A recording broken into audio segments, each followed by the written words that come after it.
امیدوار صدر پاکستان کے لیے ہمارے امیدوار ان کو میں آج مبارکباد دیتا ہوں کہ ایسا عظیم الشان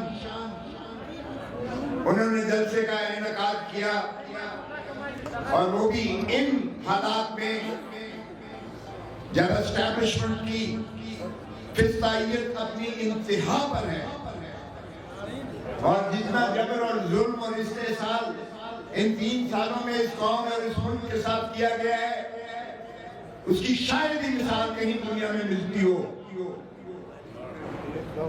ہمیں آپ کی تکالیف کا پنجاب میں تو خیر بلوچ ہونے کے ناطے سے میرے تو دل آپ کے ساتھ دھڑکتے ہیں اور یہ میری دھرتی ہے, میرا سرزمین ہے, بلوچستان میرا گھر ہے, میری جو ہے ذات بھی بلوچ ہے اور بلوچستان ہی میری.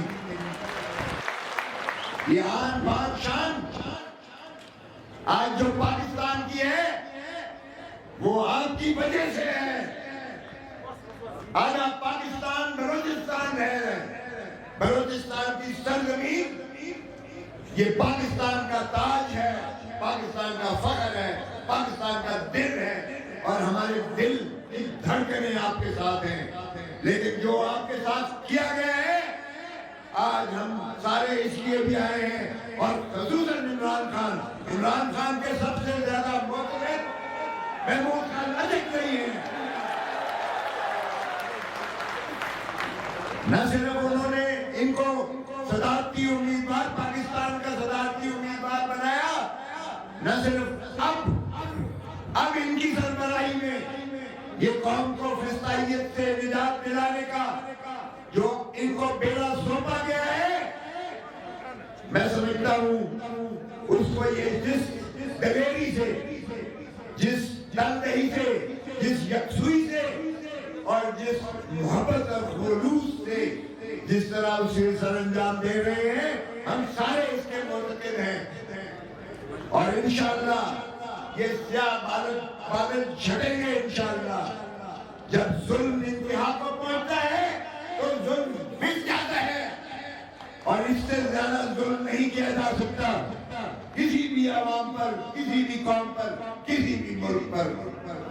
آج آئین کا جو بیڑا تحفظ کا ہم نے اٹھا لیا ہے ان کی سربراہی میں سمجھتا ہوں 1973 کے آئین سے جب کھلواڑ کیا, جب آئین سے انحراف ہوا یا ملک دولت ہوا اور یا ملک کو نقصان پہنچا اور ہم پیچھے بجائے اس کے کہ دنیا آگے کو ترقی کرتی ہے ہم تنزلی کی منزلوں میں دھکیلے چلے جا رہے ہیں.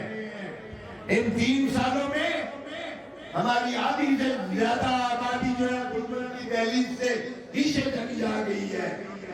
ہماری 3 نسلیں گروی کر کے رکھ دی ہیں. ارے کس کا فخر کرتے ہو, کس بات کا فخر کرتے ہو, کس پر اتراتے ہو؟ بھیک لے کر آپ کشکول کا ڈرم لے کر بھیک مانگتے ہو دنیا سے اور پھر کہتے ہو ہم اسلامی سربراہی کانفرنس بھی کروائیں اور اس کی سربراہی بھی ہمیں ملے.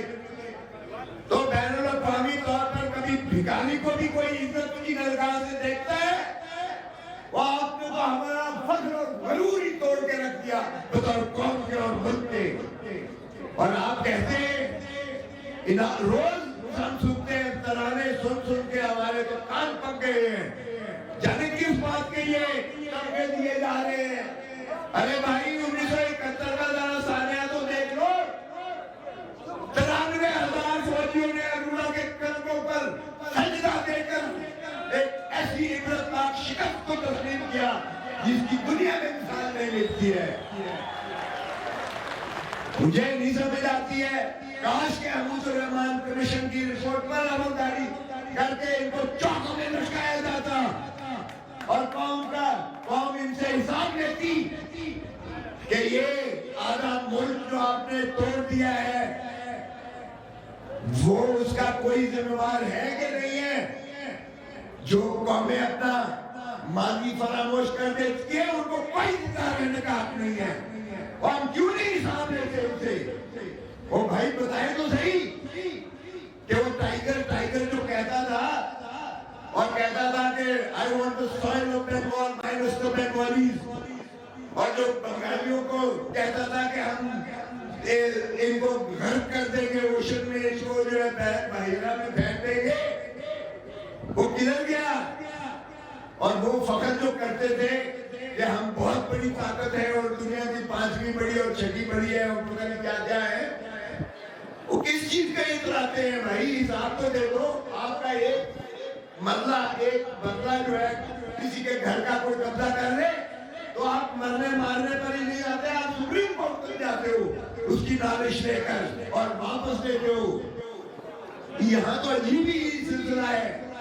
ایک چوکیدار کو آپ نے جو ہے فرض سونپا ہے کہ آپ نے بارڈرز کا حفاظت کرنا ہے، آدھا ملک کو توڑ دیتا ہے اور باقی آدھے کے پیچھے پڑا ہوا ہے۔ اور تحفظ آئین کی جب بات کرتے ہیں تو اس آئین میں نیچے سے لے کر اوپر تک مختصر کرتا ہے آپ کو۔ ریاست عوام ہے پاکستان کی، باقی ساری سروسز ہیں، ان کو عوام کے خون پسینے کے، آپ کے خون پسینے کی کمائی کے ٹیکسوں سے تنخواہ دار ہے، چاہے وہ آرمی چیف ہو، چاہے چیف جسٹس ہو پاکستان ہو، چاہے کوئی بھی سرکاری ملازم ہو، وہ آپ کا ملازم ہے، آپ کا ملازم ہے، آپ کا تنخواہ دار ہے، آپ کے ماسٹر ہے۔ اور 1948 میں جب تقریر کی تھی قائد اعظم نے گیرزن کوئٹہ میں، تو اس نے انہیں ہی کہا تھا کہ بھائی حکومتیں آتی جاتی رہیں گی، آپ عوام کے وفادار رہنا، عوام ہی اصل مالک ہے آپ کے، عوام ہی آپ کو تنخواہیں دیتی ہیں۔ یہاں عجیب صاحب ہے کہ مالک جو ہے وہ برکتا ہے آپ کے، اور ہمیں تو اب احساس ہوا نا جب مسنگ جب جو ہے یہ گمشدگی، جبری گمشدگی کا جب پنجاب میں شروعات ہوئی تو پھر پنجاب کو پتا چلا کہ آپ کے ساتھ کیا ہو رہا ہے بلوچستان میں۔ بلوچستان کا ہر گھر جبری گمشدگی کا شکار ہے، کسی کا بچہ جو ہے اغوا ہو گیا ہے اور وہ تصویریں لے کے ہاتھ میں پھر رہا ہے، کسی کی جو ہے باپ جو ہے اغوا ہو رہا ہے، وہ بیٹا یتیمی کی حالت میں وہ گزار رہا ہے، کسی کا خامد جو ہے وہ آج تک گم ہوا ہے تو وہ بیچاری جو ہے بیوہ بن کے، ایک قسم کی بیوہ بن کے، نہ اسے یہ پتا ہے کہ میرا خامد زندہ ہے، نہ اسے یہ پتا ہے کہ وہ مر گیا ہے۔ ایسی کیفیت میں آپ پاکستان کو مضبوط دیکھنا چاہتے ہیں؟ ارے بھائی رحم کرو، اس دھرتی ماں پر رحم کرو۔ بہت لوٹ لیا، پھر لٹیروں کو بٹھا دیا، جس نے 17 سیٹیں جیتی ہیں 8 فروری 2024 میں، اس کو وزیر اعظم بنا دیا گیا ہے، اور جس نے 180 سیٹیں جیتی ہیں وہ اڈیالہ جیل میں پاوا سلاسل ہے۔ یہ کہاں کا انصاف ہے؟ یہ کہاں کا انصاف ہے؟ اور پھر انتہا دیکھیے، پہلے کم از کم روایات میں عورت کو ہاتھ نہیں لگاتا تھا، ضیاء الحق نے پھانسی دی، وہ مردود نے کوڑے مارے، لیکن کسی عورت کو، کسی کے گھر کی چادر چار دیواری کو اس طرح پامال نہیں کیا گیا تھا۔ یہاں پنجاب کا کوئی گھر نہیں ہے جہاں پی ٹی آئی کا نام لیوا یا جھنڈا اٹھا کر اور اس کا گھر پر ریپ نہ ہوئی ہو اور اس کے گھر پہ فسائیت نہ ہوئی۔ دھیان ہے، اور یہ مجاہدوں کا قافلہ آپ لوگ انشاءاللہ ہم ڈٹ کے مقابلہ کریں گے، اور یہ غلط فہمی میں ہے جو بھی ہے، سمجھیں کہ عوام کو کیڑا مکوڑا سمجھ کے یہ روتے چلے جائیں گے، یہ نہیں ہوگا، نہ ہم ہونے دیں گے۔ اور انشاءاللہ آپ دیکھیں گے محمود خان اجرزئی کی قیادت میں اور دیگر آپ لوگ جو بیٹھے ہوئے ہیں آپ کی طاقت کے ساتھ انشاءاللہ ہمیں چوروں، لٹیروں اور ڈاکوں کو بھگائیں گے اور ان کے ایک ایک چیز کا حساب لیں گے۔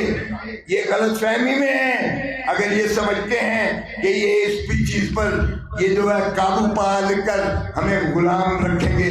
او بھائی اگر غلامی ہی لینی ہوتی تو وہ خاطی حیض والا بہت اچھا تھا جو کم از کم انصاف تو دیتا تھا, عام آدمی کا انصاف تو میسر تھا.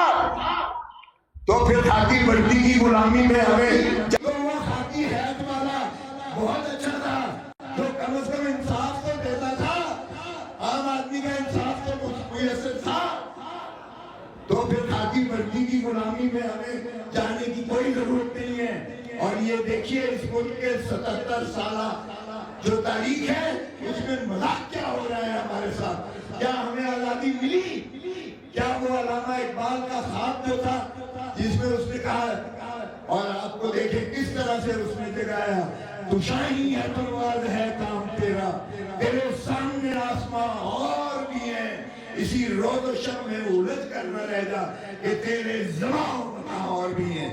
یہ ہے مقدر جو اس مسلمانوں کا ہے, اور یہ ہے آپ کا عظمت جو ہے. اور پھر اس نے کہا کہ تو یعنی اس نے دیکھے خودی کے تصور کو کس قدر انسان کو اور آپ کو اور مسلمانوں کو کیا, اس نے کہا خودی کو کر بلند اتنا کہ ہر تقدیر سے پہلے خدا بندے سے خود پوچھے بتا تیری رضا کیا ہے. یہ ہمارا مقام تھا. ہمیں بھکاری بنانا بالکل یہ گوارا نہیں ہے. اس نے کہا تو جھکا جب غیر کے آگے نہ تن تیرا نہ من تیرا, اور جب ہم بھیک مانگ کے ہم IMF کے سامنے گر گرا کے ہم جو ہے اپنا قرضے لیتے ہیں تو ہمارا شرم سر جو ہے ہمارا شرم سے جھک جاتا ہے. تو جھکا جب غیر کے آگے نہ تن تیرا نہ من تیرا. اور کیوں اتنی بڑی اتنی طاقت کو 25 کروڑ عوام ہے, دنیا کی 5ویں 6ٹھی ہم بڑی ریاست ہے, ایٹم پاور ہے ہمارا, ہمارے پاس 35% یعنی 35 سے کم عمر کی 70 سال کی 70% ہماری آبادی 35 سال سے کم عمر کی ہے. ہمارے پاس دنیا کی سب سے پاورفل طاقتور یوتھفل ہیومن ریسورس ہے, یعنی افرادی جو قوت ہے ہمارے پاس یہ دنیا میں سب سے زیادہ 70% 35 سال سے کم عمر پہ ہے. ہماری اتنی بڑی طاقت کو اگر ہم اپنا قومی حمیت اور غیرت کے ساتھ اس کو طاقت پہ بدلیں گے تو پاکستان دنیا کے افق پر انشاءاللہ چمک کر رہے گا. لیکن آپ نے ہماری غیرت اور حمیت کو بھی مار کے رکھ دیا ہے. خدا کا خوف کرو, ابھی بھی ہوش کے ناخن لو. آدھا پاکستان ٹوٹ گیا, آدھے پاکستان کے پیچھے پڑے ہوئے ہو, پھر صفے دیتے ہو بتائی کے, اور تم ہوتا کون ہو بتان کہنے والے. تم نے لیاقت علی خان کو قتل کیا تو سیکیورٹی رسک کہا, محترمہ فاطمہ جناح کو سیکیورٹی رسک کہہ کے ہرایا, بھٹو کو سیکیورٹی رسک کہہ کے قتل کیا, بے نظیر کو شہید کیا سیکیورٹی رسک کہہ کے کیا, نواز شریف کو ہائی جیکنگ پلین میں 25 سال سزا کروائی سیکیورٹی رسک کہہ کے کیا. اب عمران خان کو سیکیورٹی رسک کہہ کے جیل میں ڈالا ہوا ہے. اور بس کر دو, جو بھی قوم کی جو ہے دلوں کی دھڑکن ہوتا ہے اس کو مار دیا جاتا ہے. یہ کیا دشمنی کا کام ہے یا یہ پاکستان کی محبت کا جو ہے غمازی کرتا ہے؟ تو اب ہم ہونے نہیں دیں گے. عمران خان کی انشاءاللہ قوم ساری 25 کروڑ قوم جو ہے اس کی دعا گو ہے, اور انشاءاللہ اس نے جو سٹینڈ لیا ہے آپ کی خاطر جیل میں پڑا ہوا ہے, آپ کی خاطر وہ کمپرومائز نہیں کرے گا. اس نے مجھے خود کہا کہ نہ میں ڈیل کروں گا نہ میں ان چور لٹیروں کی طرف بھاگ کر سرور محل میں جاؤں گا. میرا مرنا جینا اسی دھرتی میں ہے. یہ مجھے ساری جیلیں ہی کیوں نہ پھرا لے, میں عوام کو حقیقی آزادی دلا کر رہوں گا. میں آپ کو بار دیگر مبارکباد پیش کرتا ہوں اس عظیم الشان جلسہ کے انعقاد پر, اور انشاءاللہ فتح قریب ہے. پاکستان زندہ باد, تحریک تحفظ آئین پاکستان زندہ باد.